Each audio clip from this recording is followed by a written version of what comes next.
United Nations Chief Antonio Guterres urges warring parties to agree on expanding the truce.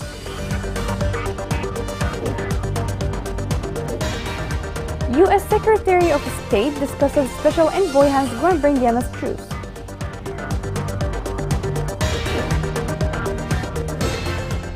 The war reaches into public universities and causes serious damage to students and infrastructure.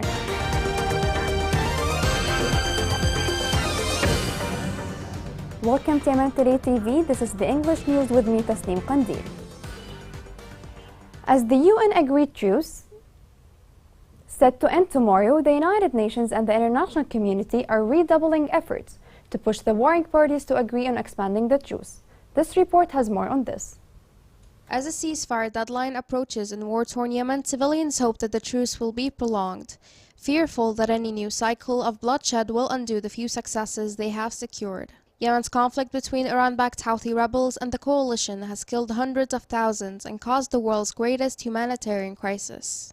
A United Nations brokered truce that went into force in April and has been extended twice has decreased casualties by 60% and quadrupled fuel shipments into the rebel-held Hodeida port, according to more than 40 humanitarian organizations. Commercial flights have resumed from the rebel-held capital of Sana'a to Jordan and Egypt, and oil tankers may now dock in Hodeida, which is also under Houthi control. A succession of brief truces has provided some relief to a country tired by 8 years of conflict, with around 23.4 million of Yemen's 30 million civilians relying on humanitarian supplies. Hans Grunberg, the UN Special Envoy for Yemen, stated in May that the ceasefire has provided a window of opportunity to break with the bloodshed and misery of the past. The truce has mostly maintained, but both sides have blamed the other for infractions. The truce is set to expire on Sunday, and the UN is striving to guarantee that all sides agree to prolong it once more. However, there has been little significant movement towards peace. Taiz, a large city in the southwest held by the government but encircled by Houthi forces, is still besieged, and the primary access roads to the mountainous city are still closed despite the truce. In the heart of Taiz, old pickup trucks are crammed with passengers heading to the neighboring village of Al Habwan over difficult back roads through the mountain. Prior to the war, the trip was a simple 15-minute commute. The UN Deputy Humanitarian Coordinator for Yemen said that the truce has eased the situation in many ways, but life remains difficult for the great majority, adding that renewing the truce on October 2nd is a moral requirement from a humanitarian standpoint. Only a resolution of the conflict can allow the economy to recover, lift people out of poverty, and reduce humanitarian needs. However, talks to reach a long-term peace agreement and end the conflict remain stagnant. The United Nations Chief Antonio Guterres has strongly called on Yemen's warring parties to renew and expand a truce. According to him, the truce has brought the longest period of relative calm since the conflict began in 2014. Guterres added that the international community recognized government and Houthi rebels should prioritize the national interest of the Yemeni people and choose peace for good. U.S. Secretary of State Antonio Blinken telephoned the UN Special Envoy to express the United States' support for truce expansion proposal in Yemen. Blinken noted that after 8 years of war, the truce presents Yemen the best opportunity for peace in years, stressing that the United States' unwavering commitment to Yemen's peace efforts and durable resolution to the conflict. On the same line, British Foreign Secretary James Cleverly called on the Houthis to engage with the UN efforts to agree on expanding the truce. On a statement, the Foreign Secretary stressed the tangible benefits that the truce has brought to both Yemenis and regional security. He added that Yemen must not return to conflict, and he called on the Houthis to engage with the UN Special Envoy's efforts to broker an extension to the truce. Special Envoy Hans Grunberg left Sana'a after a 2-day visit, which aimed at pressuring the Houthis to agree on his proposal of truce expansion. The UN diplomat did not mention the position of Houthis towards expanding the truce. This report has more on this.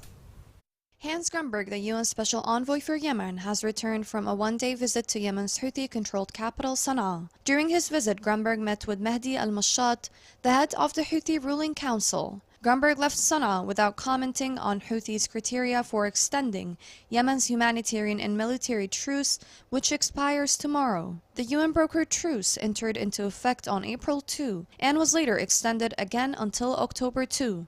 UN is currently working towards urging Yemen's warring parties to extend the truce for another 6 months. In addition, concerns about Grunberg's inability to convince the Houthis of his proposal to enlarge and enhance the factors of the ceasefires are mounting. However, Western and U.S. diplomats are optimistic that the UN representative would succeed in this. If Grunberg can persuade the Houthis, it will pave the way for the beginning of negotiations and the resolution of the Yemeni conflict.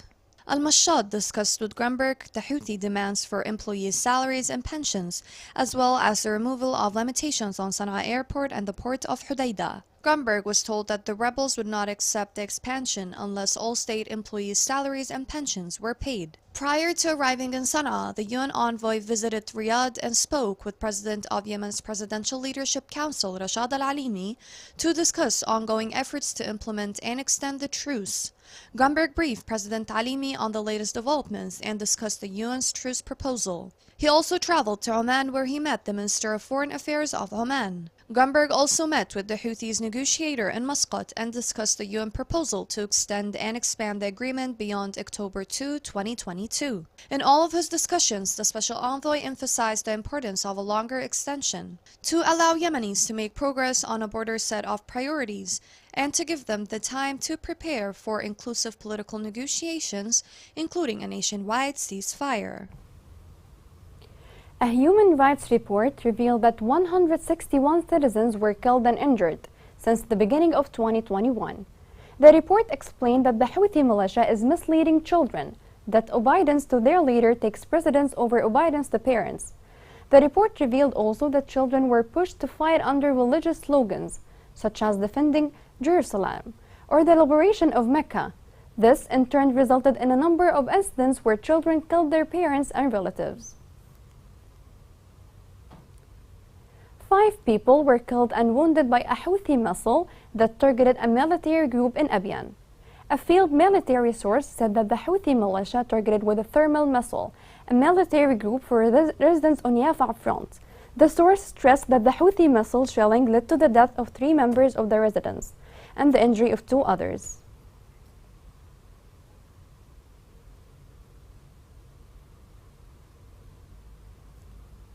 Local sources confirmed that a civilian was killed by a Houthi mine explosion in Sana'a. The Yemeni Landmine Observatory report said that a civilian was killed, while a woman was injured by another mine explosion in Bani Bariq area. Governmental and international reports stated earlier that since the beginning of the war, the Houthi militia has planted more than 2 million mines in Yemeni governorates.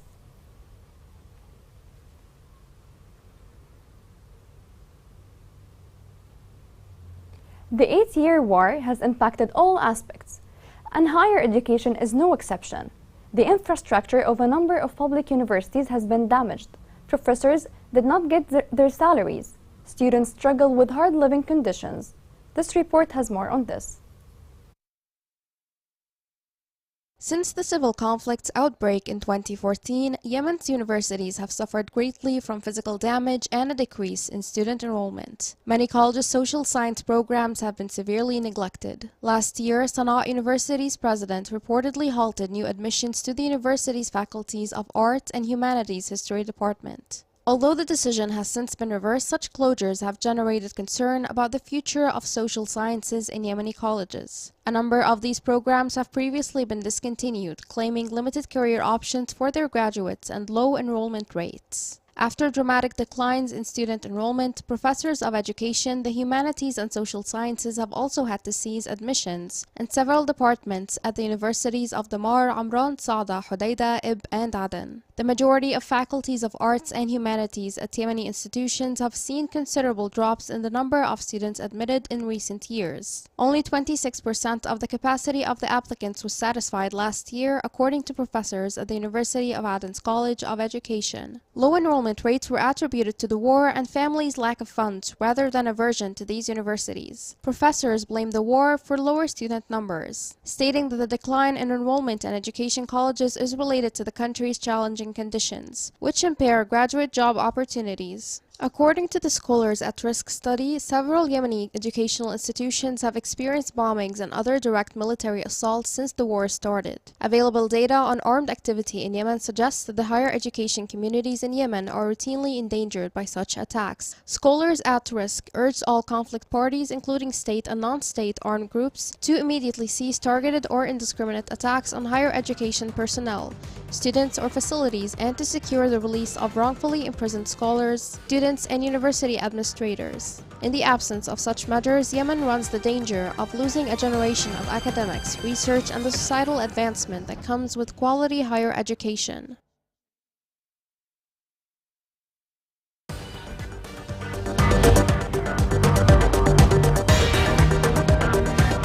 On the International Day of Coffee, the war overshadowed the industry in Yemen.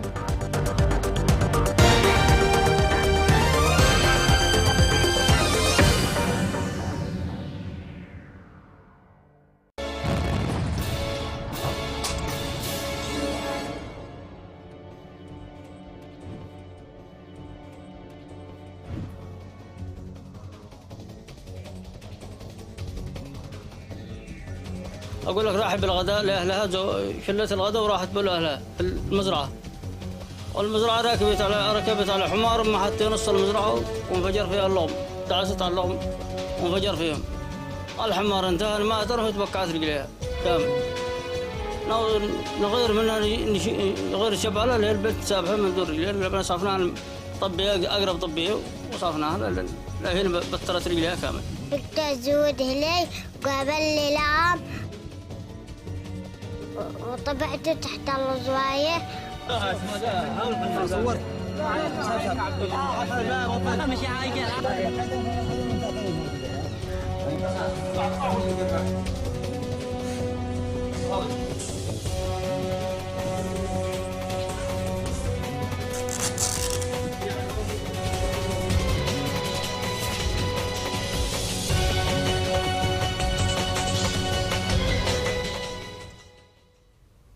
Welcome back. Al-Khawkha district witnessed the first activities of the Hodeidah Carnival Festival on the occasion of the Yemeni Revolution. The festival was held in the tourist area of Abu Zahr in the presence of government and social figures. The event featured many artistic and sports segments that characterized Tehama since ancient times. The people of Tehama expressed their joy on the 60th anniversary of the 26th of September Revolution. We got the news for this festival in a very short time, so we tried to duplicate the efforts, because the time was very limited. This legacy represents a symbol of a tribe, not for a person or two, but for a whole tribe, the Zaraniq tribe.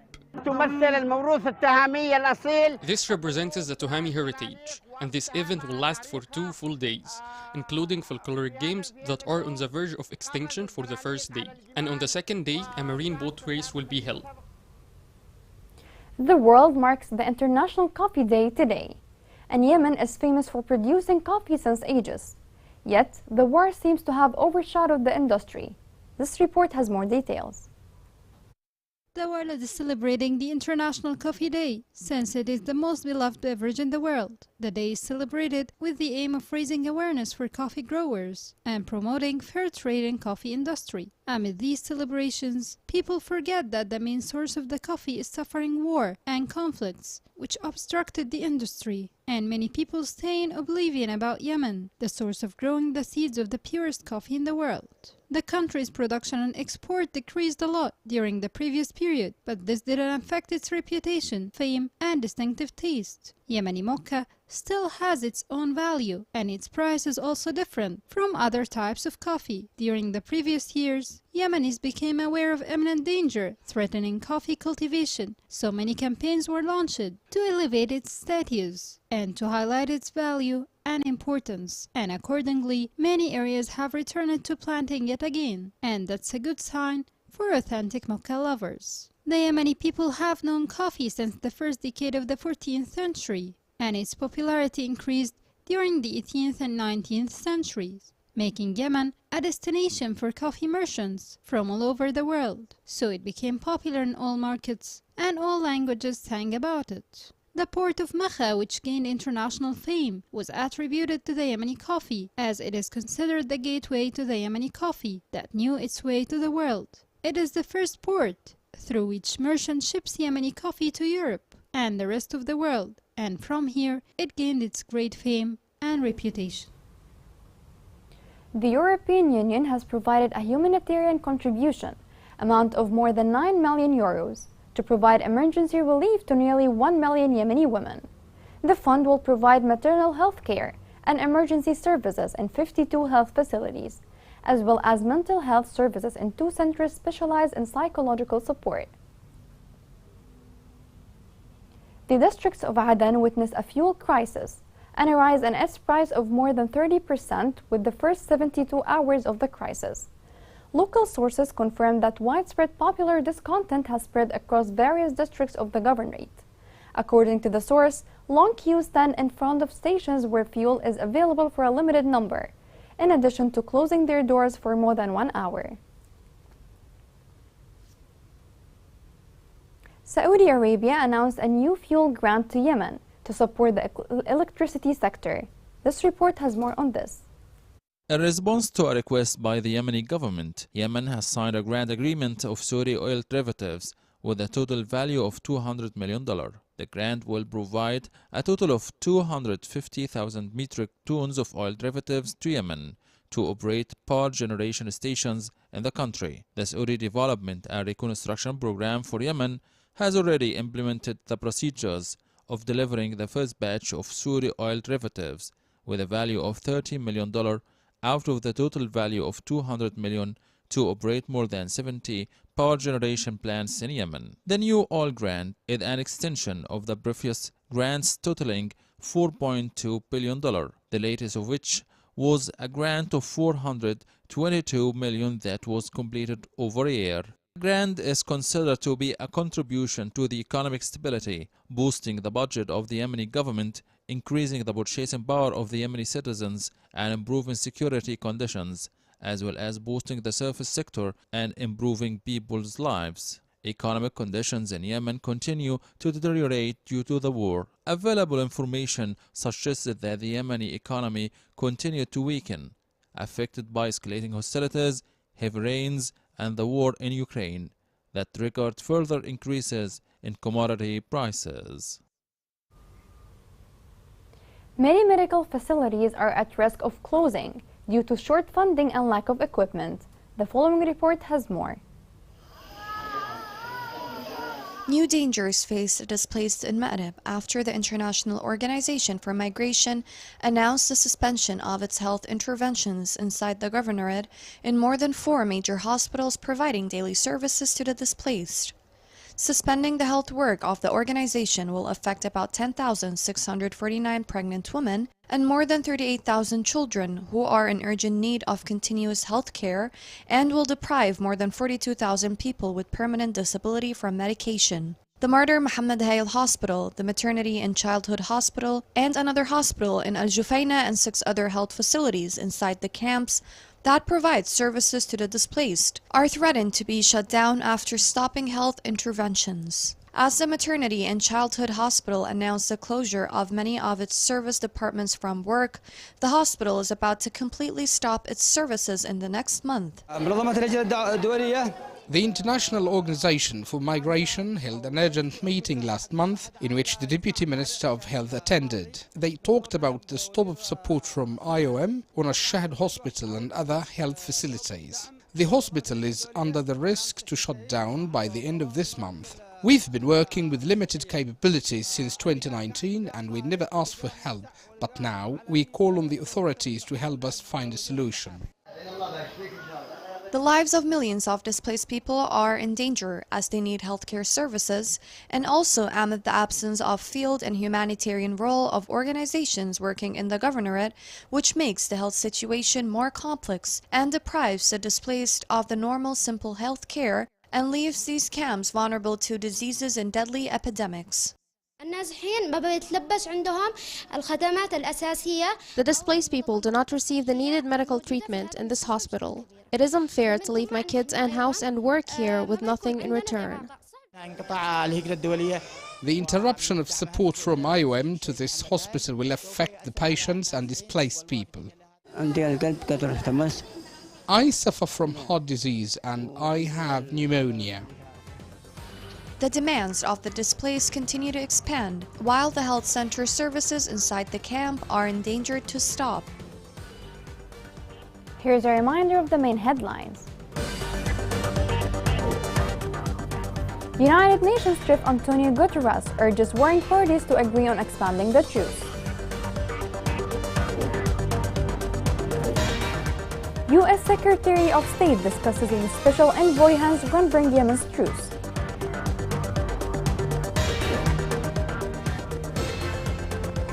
The war reaches into public universities and causes serious damage to students and infrastructure.